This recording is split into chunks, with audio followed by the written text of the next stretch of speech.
justement, si je peux me permettre, j'imagine qu'il y a quand même un âge limite pour pratiquer. Bah pas vraiment limite, tu parles dans le je pense qu'après le corps il est moins il encaisse moins, non au contraire, en fait justement, moi c'est ce que j'aime, c'est que c'est une discipline où tu apprends vraiment à prendre soin de ton corps. C'est-à-dire que tout le monde peut sauter.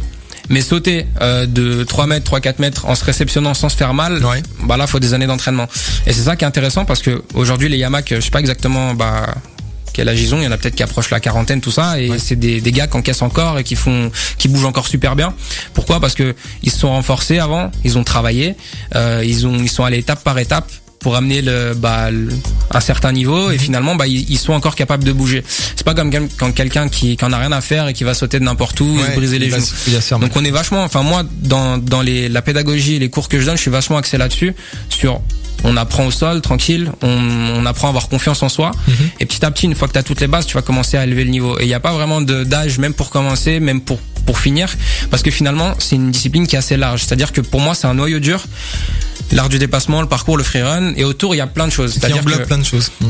Tu peux ajouter des mouvements dansés dans tes enchaînements, tu peux amener de l'acrobatie, tu peux amener ce que tu veux, et du coup, autant tu vas avoir des gens qui viennent et qui te disent, ok, moi je vais apprendre à sauter de haut, je veux faire de la performance, et tu vas axer son training plutôt sur de la perf.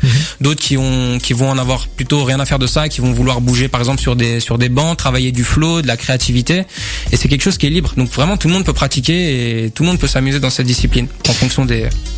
Voilà. On va continuer d'en parler, Samy, tu restes avec nous, on parlera de Ninja Warrior bien sûr, également des stages que tu donnes déjà, de l'art du déplacement, et puis peut-être que de tes projets bien sûr, et peut-être quelques petits conseils là si on veut commencer tout doucement à se mettre à l'art du déplacement. Restez avec nous sur Sun Alp Radio, c'est Fresh Up jusqu'à 21h, bienvenue. Sun Alp Radio, it's so fresh.